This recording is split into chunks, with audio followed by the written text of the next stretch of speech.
நடிகர் விஜய் தொடங்கியுள்ள தமிழக வெற்றிக் கழகத்தின் முதல் மாநாடு வரும் அக்டோபர் 27 நடைபெறுகிறது. கட்சி தொடங்கிய முதல் இப்போது வரை அவர் எதிர்கொண்ட சவால்கள் என்ன? விஜய் கட்சியின் கொள்கைகள் என்னவாக இருக்கும்? தமிழக வெற்றிக் கழகத்தை பார்த்து திமுக பயப்படுகிறதா? வாங்க விரிவாக பார்க்கலாம். என் நெஞ்சில் குடியிருக்கும் இங்க நம்ம கிட்ட என்ன இல்லை அப்படின்னா நல்ல தலைவர்கள்.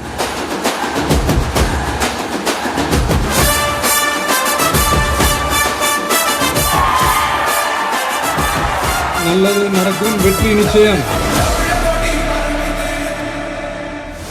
தமிழ் சினிமாவின் உச்ச நட்சத்திரமாக இருக்கும் விஜய் தமிழக வெற்றிக் கழகம் என்ற அரசியல் கட்சியை தொடங்கி நடத்தி வருகிறார். கடந்த பிப்ரவரி மாதம் அரசியல் கட்சியை அறிவித்ததை தொடர்ந்து அடுத்தடுத்த நடவடிக்கைகளை விஜய் மேற்கொண்டார்.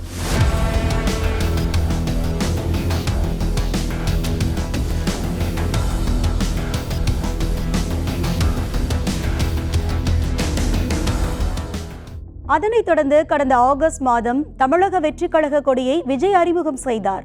சிகப்பு, மஞ்சள் நிறத்தில் இருந்த கொடியின் மத்தியில் யானைகள், வாகைப்பூ, 28 நட்சத்திரங்கள் என பல அடையாளங்களும் குறியீடுகளும் இடம்பெற்றிருந்தன.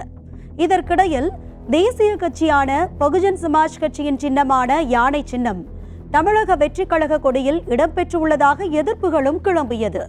இதற்கு ஒரு வழியாக தேர்தல் ஆணையம் முற்றுப்புள்ளியும் வைத்தது.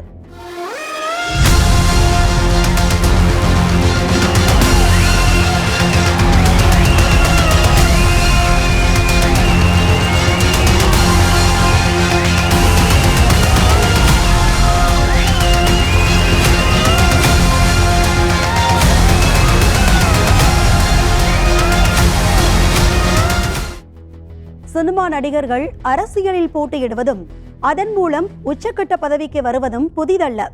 எம்ஜிஆர், சிவாஜியில் தொடங்கி விஜயகாந்த், கமல்ஹாசன் வரை பல முன்னுதாரணங்கள் இதற்கு உண்டு. ஆனால் இவர்கள் அனைவருமே நீண்ட காலமாக பொது பிரச்சனைகள் குறித்து தங்கள் கருத்துக்களை முன்வைத்து வந்தனர். ரஜினிகாந்த் அரசியல் கட்சி எதையும் துவங்கவில்லை என்றாலும் கூட அப்படி ஒரு எண்ணம் தனக்கு இருப்பதை வெளிப்படுத்திய காலகட்டத்தில் பொது விவகாரங்கள் குறித்து தொடர்ந்து பேசினார். அப்போது அவர் தெரிவித்த சிஸ்டம் சரியில்லை போன்ற கருத்துக்கள் சர்ச்சையை ஏற்படுத்தினாலும் அவர் கருத்துக்கள் சொல்வதை இன்னும் நிறுத்தவே இல்லை. சிஸ்டம் கெட்டு போயிருக்கு,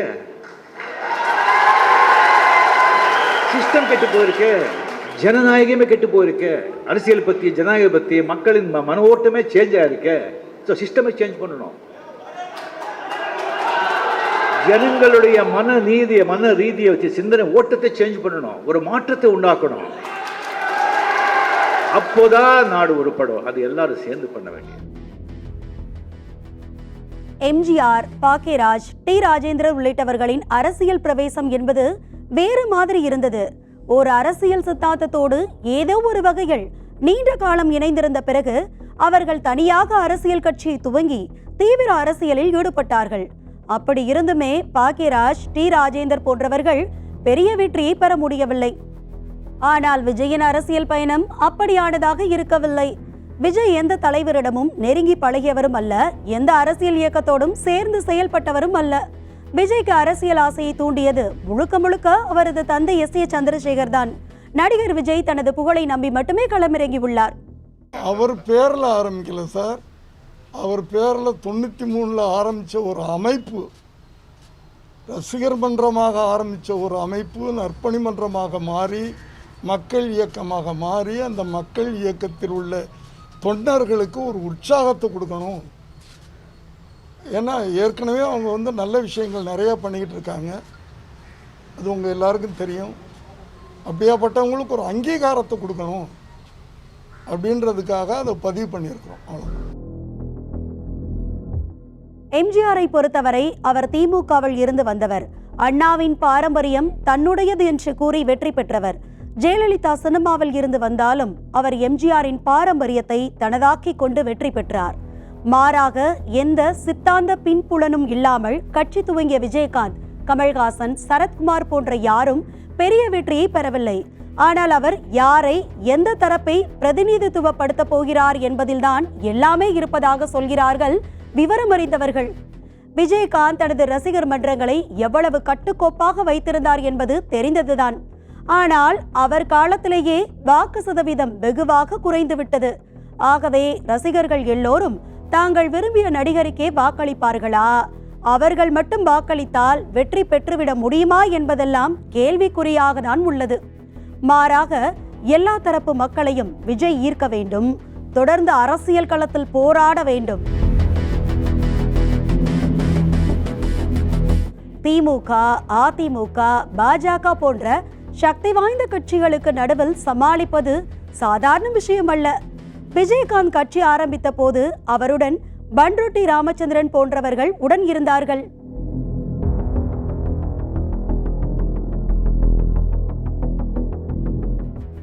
விஜய்வுடன் அதை போன்ற தலைவர்கள் இல்லாதது ஒரு பலவீனமாகவே பார்க்கப்படுகிறது.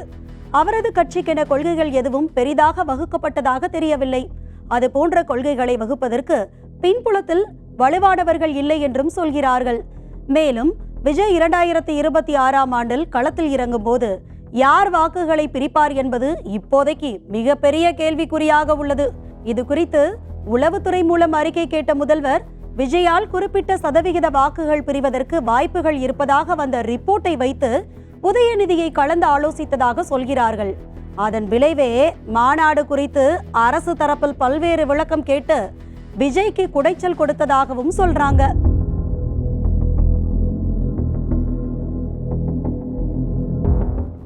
மேலும் விஜய் மாநாடு நடத்த பல்வேறு விதமான தடை கிளம்பியது. மாநாட்டை திருச்சியில் நடத்த முடிவு செய்திருந்த தமிழக வெற்றி கழகத்தினர் அங்கு இடம் கிடைக்காததால் சேலம், ஈரோடு என பல்வேறு ஊர்களில் முயன்றனர். தற்போது விழுப்புரம் மாவட்ட விக்கிரவாண்டியில் இடம் தேர்ந்தெடுத்து அனுமதி கேட்டு பெற்றுள்ளார். ஆனால் அங்கே காவல்துறை அனுமதி கிடைப்பதில் பல சிக்கல்கள் எழுந்திருக்கு. விக்கிரவாண்டியில் உள்ள பி சாலையில் அமைந்துள்ள தனியாருக்கு சொந்தமான சுமார் 80 ஏக்கர் நிலம் மாநாட்டை நடத்த வசதியாக இருக்கும் என நினைத்தார்கள். ஆனால் விழுப்புரம் மாவட்ட காவல் அதிகாரிகளிடமும் ஆட்சியரிடமும் அனுமதி கேட்டு மனுக்கள் கொடுக்கப்பட்ட நிலையில் தற்போது அனுமதி கிடைத்து அக்டோபர் 27ஆம் தேதி மாநாடு நடைபெறுவதற்காக ஏற்பாடுகளும் தொடங்கப்பட்டு உள்ளன.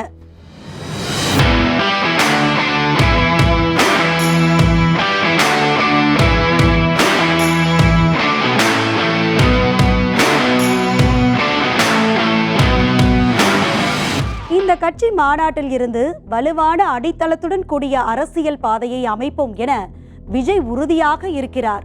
முதல் கட்சி மாநாட்டை வெற்றி பெற செய்வது மண்ணின் மகனாக தமிழக மக்களிடம் ஆசிர்வாதம் வாங்க வேண்டும் என்று கட்சி நிர்வாகிகளிடம் அவர் வேண்டுகோள் விடுத்திருக்கிறார். இந்த நிலையில் அக்டோபர் 4ஆம் தேதி தமிழக வெற்றி கழகம் கட்சியின் முதல் மாநாட்டுக்கான பந்தக்கால் நடும் விழா அதிகாலை 4:30 மணிக்கு பிரம்ம முகூர்த்த நேரத்தில் நடைபெற்றுள்ளது. கட்சியின் பொதுச் செயலாளர் புஷி ஆனந்த் பூஜைகளில் பங்கேற்று மாநாட்டுக்கான பந்தக்கால் நட்டு வைத்தார். அப்போது கட்சியின் நிர்வாகிகள் உற்சாகமாக முழக்கமிட்டனர்.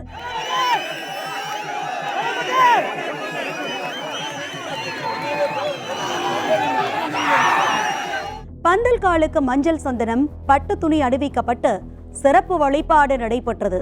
இந்த நிகழ்வில் கட்சியின் தலைவரான தளபதி விஜய் கலந்து கொள்ளவில்லை. இருப்பினும் கட்சி நிர்வாகிகள், தொண்டர்கள் என ஆயிரக்கணக்கானோர் இந்த அதிகாலை பூஜையில் பங்கேற்றனர்.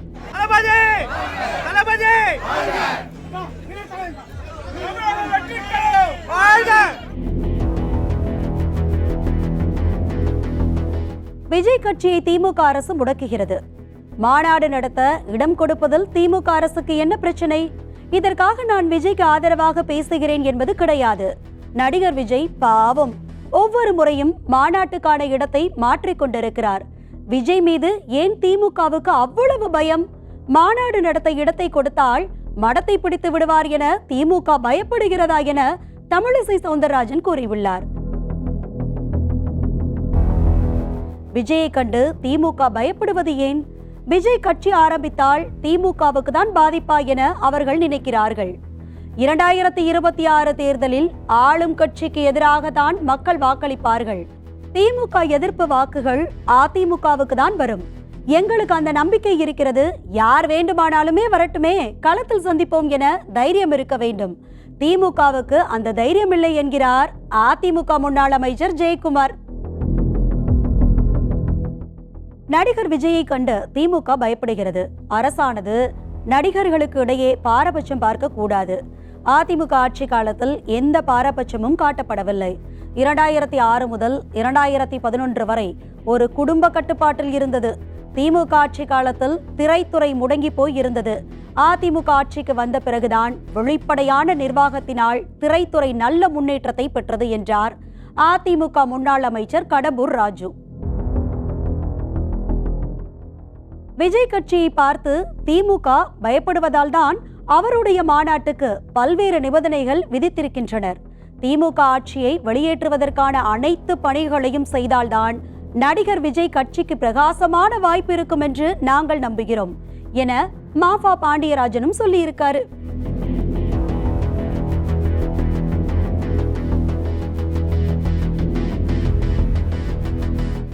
இதெல்லாம் ஒரு புறம் இருக்க, நடிகர் விஜய் கட்சியான தமிழக வெற்றி கழகத்தின் மாநாடு அக்டோபர் 27ஆம் தேதி விக்கிரவாண்டியில் நடக்க இருக்கிறது.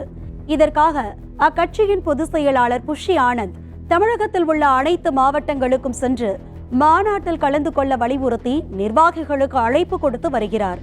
அதன்படி திருவாரூர், கும்பகோணம், தஞ்சாவூர் ஆகிய ஊர்களில் நடைபெற்ற நிகழ்ச்சியில் கலந்து கொண்டார்.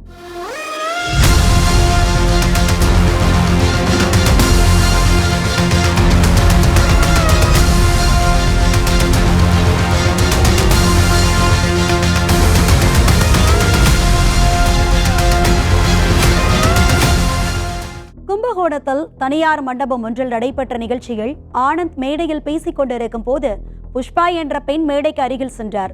அப்போது புஷ்பா, என் அண்ணன் தங்கத்துரை கும்பகோணம் மாநகர தலைவராக இருக்கிறார்.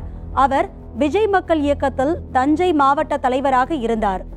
விஜய் மக்கள் இயக்கம் தமிழக வெற்றி கழகமாக மாற்றப்பட்ட பிறகு தங்கத்துரைக்கு உரிய முக்கியத்துவம் கொடுப்பதில்லை. விஜய்க்காக சொத்தை விற்று செலவு செய்து மக்கள் இயக்கத்தை வளர்த்தார். மன்றமே எங்கள் இடத்தில்தான் இருந்தது. ஆனால் இப்போது என் அண்ணனை ஓரங்கட்டி வைத்துள்ளனர் என சத்தமாக ஆனந்திடம் சொல்லிக் கொண்டே இருந்தார். அப்போது அதை கேட்ட ஆனந்த், சரிமா, நிதானமா இருங்க, கோச்சுக்காதீங்க. நீங்க இந்த விஷயத்தை இதற்கு முன்பு என்னிடமோ அல்லது நம் நிர்வாகிகளிடமோ சொல்லி இருக்கிறீர்களா? நீங்கள் சொல்ல நினைப்பதை மனுவாக எழுதி எங்க கிட்ட கொடுங்க, நான் என்னவென்று பார்க்கிறேன்னு சொன்னாரு.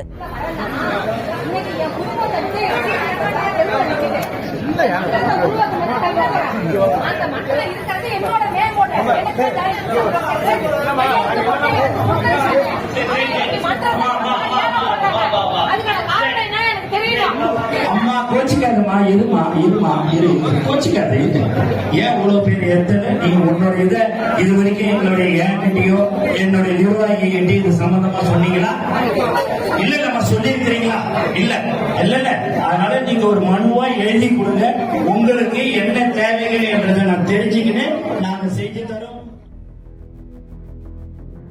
கட்சி ஆரம்பித்து சில மாதங்களில் இதுபோன்ற புகார்களுக்கு விஜய் என்ன சொல்ல போகிறார் என்று தெரியவில்லை. இது குறித்து தமிழக வெற்றி கழகத்தை சேர்ந்த சிலரிடம் பேசினோம். நடிகர் விஜய் மீது உண்மையான பாசம் வைத்து இயக்கத்தை வளர்த்தவர்கள் பலர் உள்ளனர். இதுபோன்ற நபர்கள் மீது சில முக்கிய நிர்வாகிகள் ஆனந்திடம் தவறான தகவலை சொல்லி அவரை நெருங்க விடாமல் செய்து விடுகின்றனர். புஷி ஆனந்தும் சிலர் சொல்வதை விசாரித்து உண்மைத்தன்மையை அறியாமல் கண்டு கொள்ளாமல் விட்டு விடுகிறார் என்றும் கூறப்படுகிறது.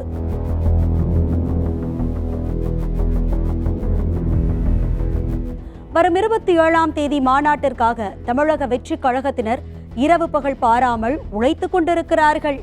ஏற்கனவே வழங்கப்பட்ட 33 நிபந்தனைகளை மீண்டும் சுட்டிக்காட்டிய காவல்துறை, அதில் உரிய வாகன நிறுத்துமிடத்தில்தான் வாகனங்கள் நிறுத்தப்பட வேண்டும், மருத்துவ உதவிக்கான ஆம்புலன்ஸ் வசதி, தீயணைப்பு வாகனம் மாநாடு நடக்கும் இடத்தில் இருக்க வேண்டும், போக்குவரத்துக்கு இடையூறு ஏற்படுத்தக்கூடாது, போதுமான கழிவறை வசதி, சுகாதாரமான உணவு போன்றவைகளை உறுதிப்படுத்த வேண்டும்.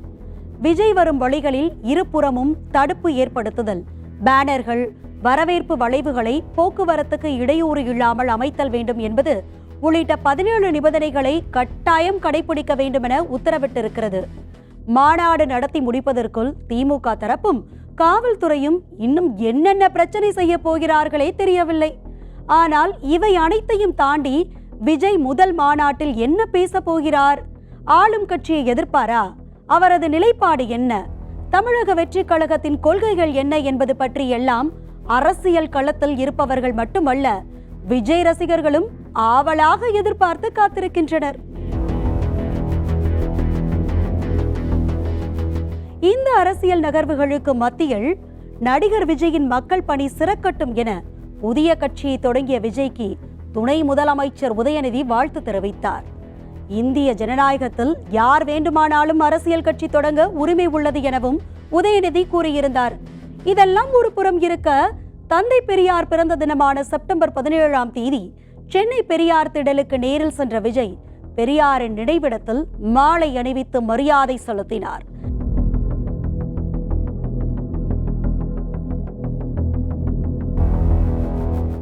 இது குறித்து செய்தியாளர்கள் எழுப்பிய கேள்விக்கு பதிலளித்த உதயநிதி, தமிழ்நாட்டில் பெரியாரை தொடாமல் யாரும் அரசியல் செய்ய முடியாது அப்படின்னும், பெரியாருக்கு மரியாதை செலுத்திய நண்பர் விஜயை பாராட்டுவதாகவும் பேசியிருக்கிறாருன்னா பாருங்களேன். யாராக இருந்தாலும் தமிழ்நாட்டில் பெரியாரை தாண்டி பெரியாரை மீறி பெரியாரை தொடாமல் இங்கே அரசியல் செய்ய முடியாது. நண்பர் விஜய் அவர்களுக்கு என்னோட வாழ்த்துக்கள். தொண்டர்களுக்கு மடல் எழுதுறது அப்படின்னாலே நமக்கு முதலில் ஞாபகம் வருவது கலைஞர் கருணாநிதி தான். ஏன் அப்படின்னா, தொண்டர்களுக்கு கடிதம் எழுதுகிற விஷயத்தில் திமுக தான் ரொம்ப உன்னிப்பாக இருக்கும். அதே பாணியில் தமிழக வெற்றி கழக தலைவர் விஜயும் தொண்டர்களுக்கு முதல் முறையாக மடல் எழுதியிருக்காரு. அதுவும் உங்களை நானும் என்னை நீங்களும் நினைக்காத நாளில்லை, அவ்வளவு ஏன் நினைக்காத நிமிடம் கூட இல்லை என தொண்டர்களின் நெஞ்சை வருடும் விதமாக அந்த கடிதத்தை ஆரம்பித்துள்ளார் விஜய். தமிழக வெற்றி கழகம் ஏதோ பேருக்கு அரசியலுக்கு வந்த கட்சி அல்ல, வீறு கொண்டு எழுந்து அரசியல் களத்தில் வெற்றி காண போகின்ற கட்சி என்பதை நம்மை எடை போடுவோரும் இனிமேல் புரிந்து கொள்வார்கள் என விஜய் அந்த கடிதத்தில் தெரிவித்துள்ளார்.